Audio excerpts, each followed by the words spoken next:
Alas 12 na nga pala ng madaling araw ngayon at nagro-ronda pa rin kami sa buong Anonymous City. Nagbabaka sakali kasi kaming meron pang mga survivors na nakaligtas mula sa naganap na zombie crisis. Halos mag-iisang buwan na rin pala simula nung araw na binalot ng takot ang buong Anonymous City. Kaya para maibalik ang dating Anonymous City ay pumayag kaming dalawa ng partner ko na humanap ng mga survivors at libutin gabi-gabi ang buong mapa.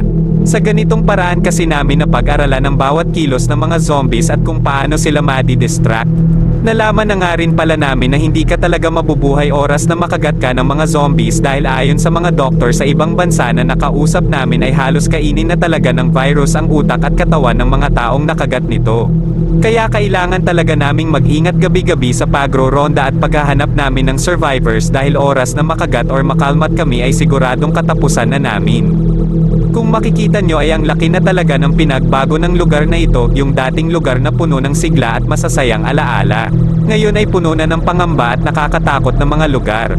Halos maging gubat na rin ang itsura sa tagal ng panahon kaya anumang oras ay pwede kaming bigla na lang atakihin ng mga zombies lalo't ang binabaybay naming daanan ay napakadilim at napapalibutan ng mga puno. Nadaanan nga rin pala namin ang dating arena ng Anonymous City na dinarayo ng maraming tao, ngayon ay parang isang nakakatakot at malaking abandonadong arena na lang. Gabi-gabi naming pinagdadasal na sana ay meron kaming mailigtas na mga survivors at maging successful ang paggawa ng mga scientists ng gamot sa ibang bansa. Linggo-linggo kasi kami nagpapadala ng mga blood samples ng mga zombies sa ibang bansa para mapag-aralan nila. At habang nagro-ronda nga pala kami dito ay meron kaming hindi inaasahang pangyayari. Babalik na sana kami dito sa tower para bukas na ituloy ang pagro-ronda at pagse-search and rescue namin nang bigla kaming nakarinig ng nakakatakot na mga tunog.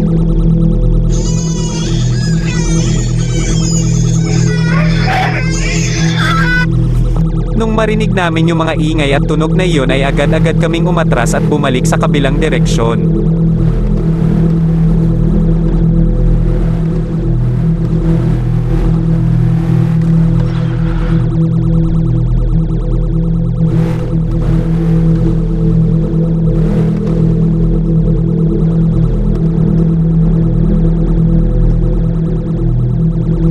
Napahinto nga rin pala ako saglit dito dahil bigla na lang nawala ang kasama ko, sa ibang direksyon pala siya dumaan dahil sa sobrang kaba at hindi niya rin alam ang gagawin niya nung mga oras na narinig niya ang mga nakakatakot na tunog na iyon.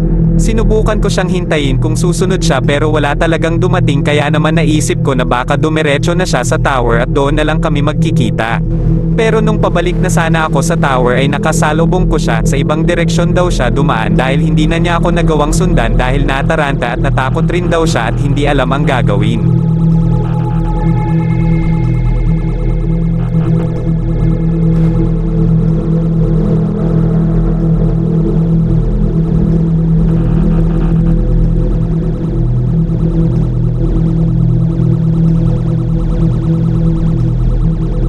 Bago pa kami makaakyat sa tower ay meron na naman kaming hindi inaasahan na pangyayari dahil sa harap ng daan at tower ay merong mga nakapalibot na zombies.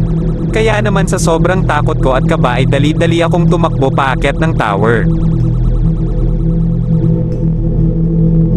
Nung oras na makaakyat na ako ng tower ay nakita ko ang kasama ko na inaatake ng mga zombies at wala siyang magawa kung hindi ay banggain at itulak paalis ang mga zombies para makaakyat ng ligtas sa tower.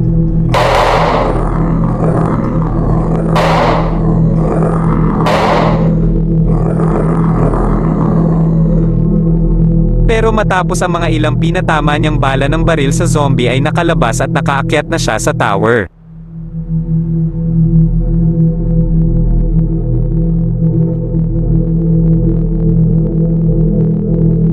Pasalamat na lang talaga kami na sa isang buwan naming pagtatrabaho dito sa loob ng danger zone ay wala pa rin sa aming nangyayaring masama.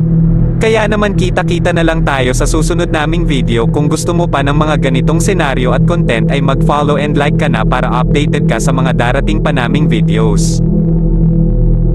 Gusto ko lang muna ipakilala sa inyo ang business page namin, kaya kung gusto mo ng mga quality na PNP design ay dito ka na bumili sa amin. Message mo lang kami kung anong PNP design ang gusto mo at kami na ang bahala dyan. Maya-avail mo rin pala yan sa affordable na presyo.